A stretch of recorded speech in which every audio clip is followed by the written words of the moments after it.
Farmers produce the most essential product in the economy: food. Without it, nothing else functions. Yet in many food systems, farmers earn the smallest share of the final value. By the time food reaches the consumer, its price has increased. But that increase does not proportionally return to the farmer.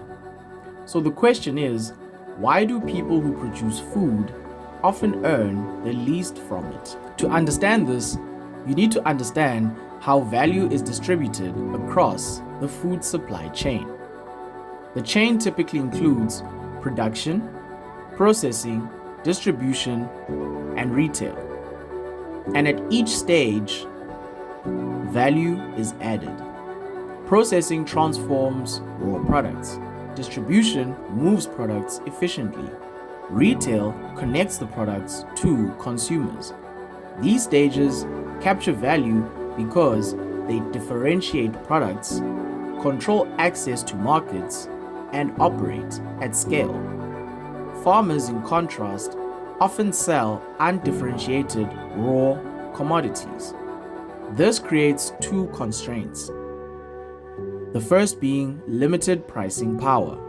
Farmers are often price takers, not price setters. And the second one is high competition.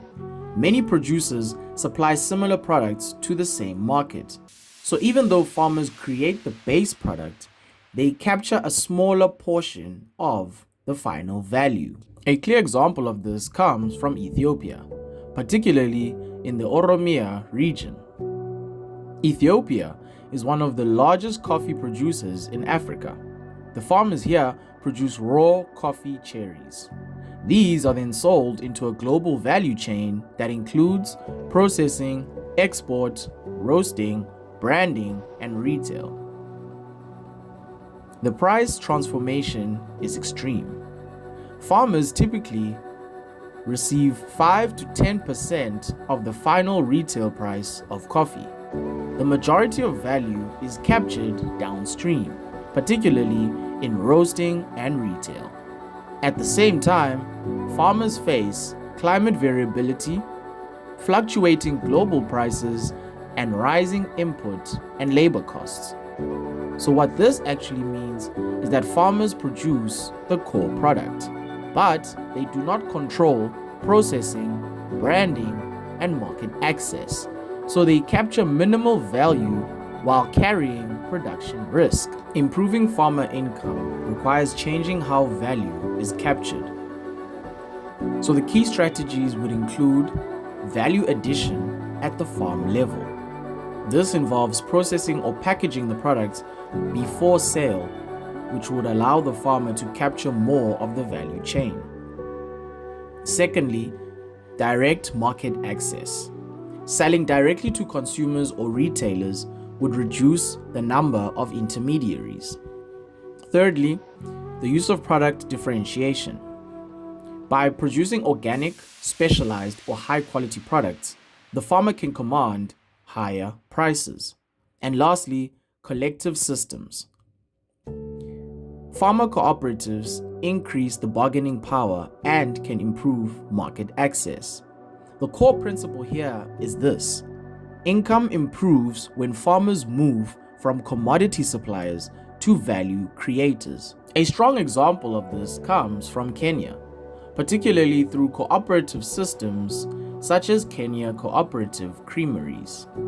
In this establishment, smallholder dairy farmers supply milk into cooperative systems. But unlike raw commodity sales, cooperatives collect and aggregate milk, process it into products such as pasteurized milk and yogurt, and finally, they handle distribution and branding. The outcomes that they've experienced were varied, one of them being price improvement. Farmers receive higher and more stable prices compared to informal markets. Secondly, value capture. A larger share of the final product value remains within the cooperative system. Furthermore, regular collection systems reduce market uncertainty. And finally, Aggregation reduces transaction costs and improves bargaining power. So what this actually means is that farmers move from raw suppliers to value chain participants. They capture value not just from production, but from processing, distribution, and market access. The structure of the food system determines who captures value.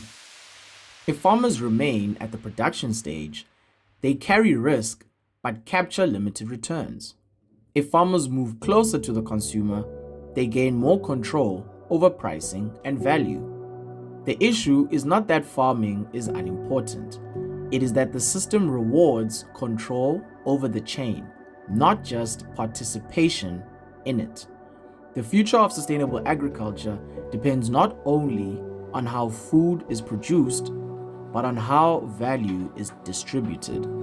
Because a system where farmers cannot earn sustainably is a system that cannot sustain itself.